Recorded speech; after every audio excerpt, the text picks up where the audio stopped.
আচ্ছা, আমরা সুনির্দিষ্ট কিছু তথ্যের ভিত্তিতে গরফাকি তথ্যের ভিত্তিতে এখানে এসেছিলাম। Savanna eco resort plus Savanna eco রিসোর্টের যারা পরিচালক আছেন প্লাস এদের স্বার্থ সংশ্লিষ্ট যিনি ব্যক্তিরা আছেন তাদের ব্যাপারে কিছু তথ্য ছিল, সেইটাই আমরা যাচাই করতে এবং কিছু তল্লাশি করার জন্য আমরা এখানে এসেছিলাম এবং আমরা গরফাকি সংক্রান্ত সুনির্দিষ্ট কিছু তথ্য পেয়েছি ইতিমধ্যে। আপনাদের এই অভিযানটা অন্যান্য তার যে রিসোর্টগুলো আছে বা আদার যে আছে সব কিছু মিলে কি আপনাদের অভিযানটা অব্যাহত?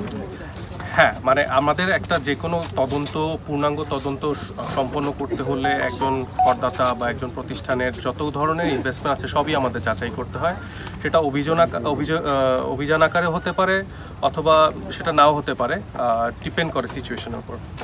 আচ্ছা, হিন্দু সম্প্রদায়ের জমি দখলের অভিযোগ রয়েছে, আর হলো এই রিসোর্টটিতে কত হাজার কোটি টাকা বা কত টাকা ইনভেস্ট হয়েছে প্রাথমিক কোনো ধারণা পেয়েছেন কিনা?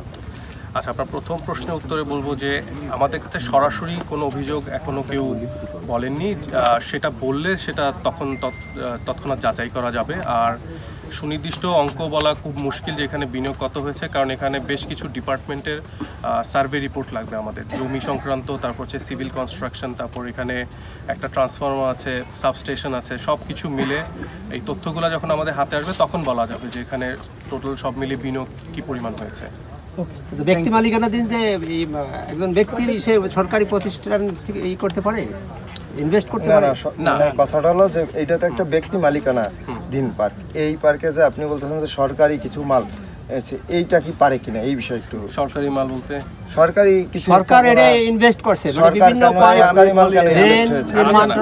আমরা সেইটা এইভাবে দেখব না। আমরা দেখব হচ্ছে যে একজন ব্যক্তি তার বৈধ আয় দিয়ে ইনভেস্টমেন্টটা সম্পন্ন করতে পেরেছে কিনা। যদি বৈধ সোর্স না থাকে তাহলে বাকিটা যেটা আমরা তথ্য পাবো তার ভিত্তিতে আমরা পরবর্তী আমাদের কার্যক্রম গ্রহণ করবো।